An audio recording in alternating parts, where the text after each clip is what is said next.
Alright, this is a video about how to use rubrics to assess gen ed learning outcomes, or really use rubrics to assess anything.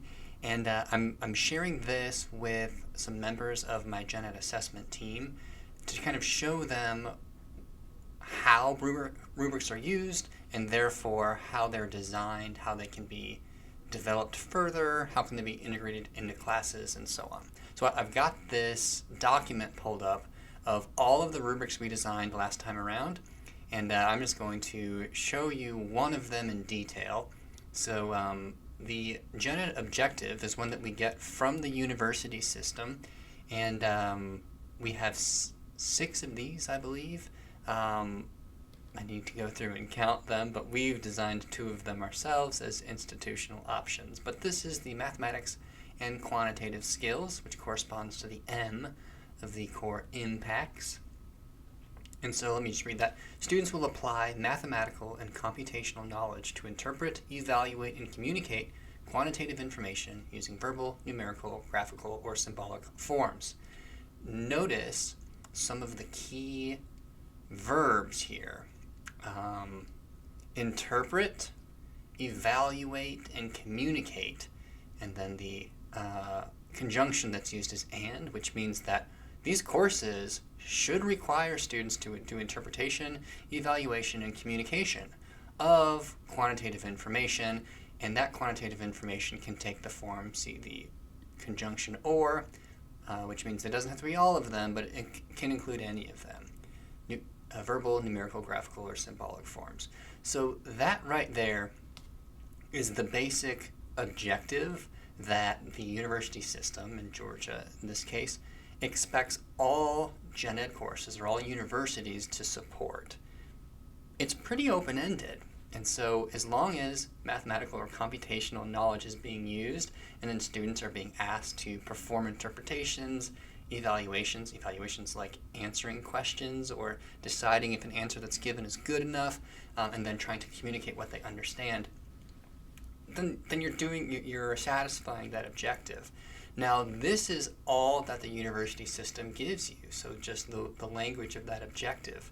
So how do you assess it? Well, there's a bunch of different ways that you can assess how well a class is doing that. You can give an exam, and as long as the exam has questions that are tied to evaluation skills, communication skills, computation skills, interpretation skills, then the assessment is going to be good.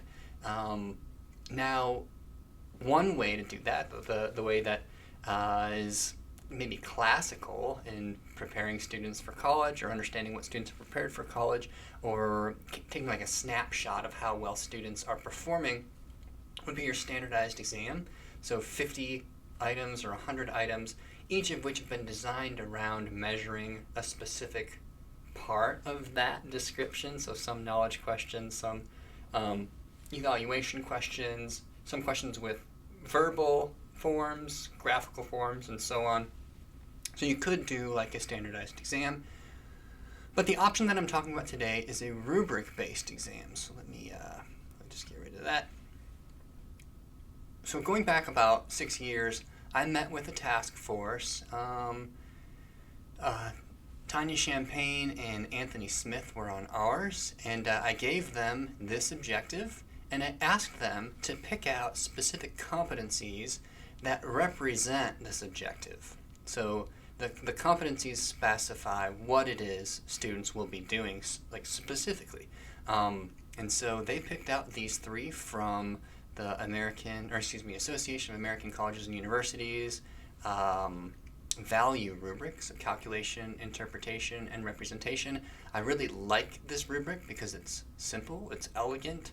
There's only 3 competencies, and they're all clearly related to the objective that we just read through. So there are 3 of them. Now, remember how open-ended this objective was.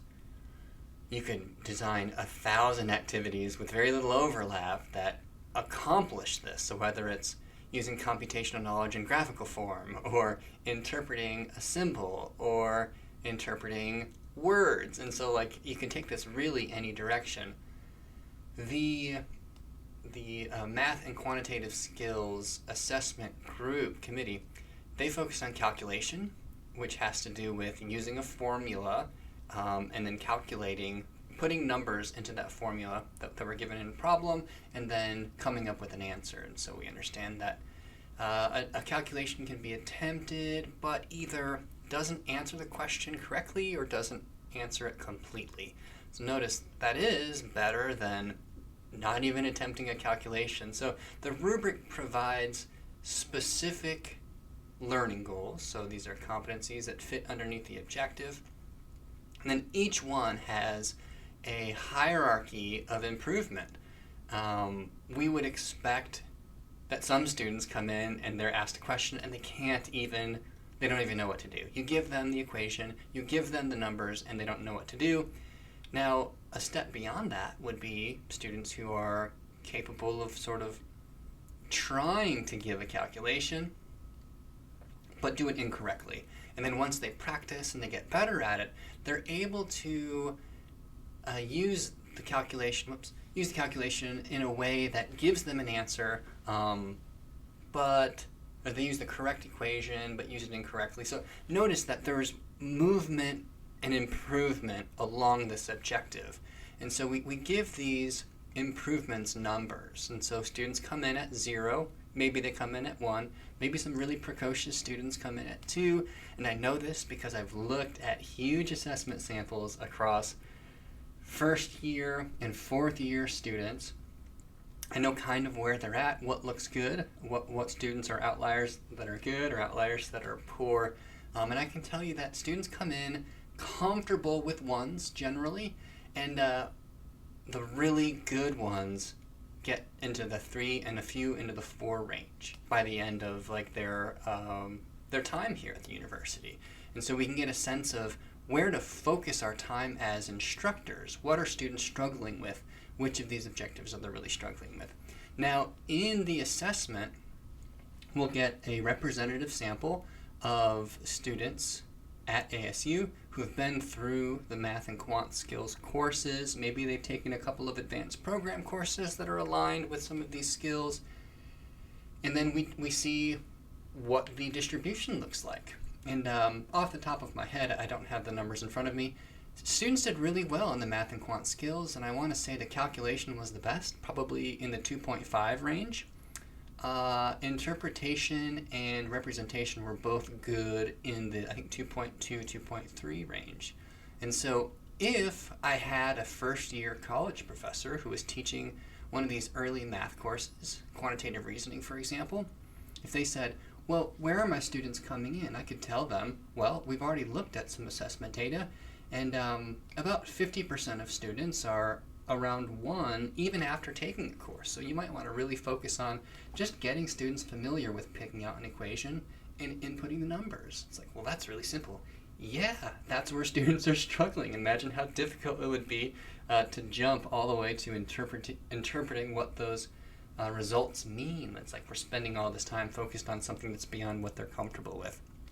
All right, again, all I'm really trying to show is how rubrics are used in an assessment. And so I've talked about the objective, how the objective was interpreted by the former Gen Ed assessment crew into these 3 competencies, and then how, once the rubric is developed, these competencies, descriptions, and like hierarchy of improvement can be used in the classroom to design an activity.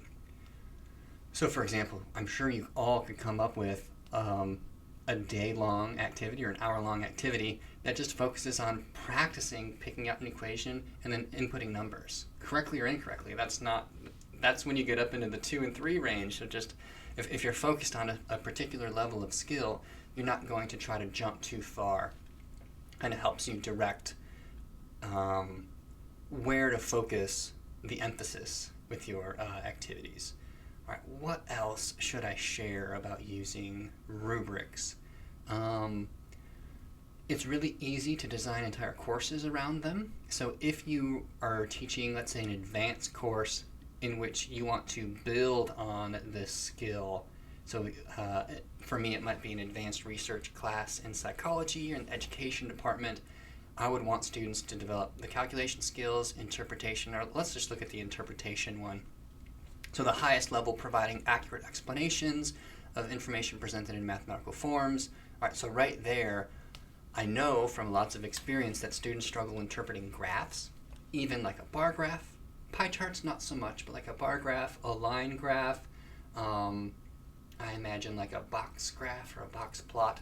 But this information put in this graphical form and trying to answer questions or interpret what's actually being said, what some of the implications are. So I would start over here. Can they identify things like the x-axis and the y-axis and how those two variables interact and what the measures are on both of them? So again, really simple, but just getting them into the habit of mastering the very baseline skill and then moving up into, okay, what sort of explanations can they give that the information represents or the information is showing you. And then after a week or two of really just kind of introducing them to what this goal is, I would have a good idea of what level the majority of the students are at, and I could focus my time there, challenging them a little bit more and a little bit more. So the course itself can be designed around one or more of these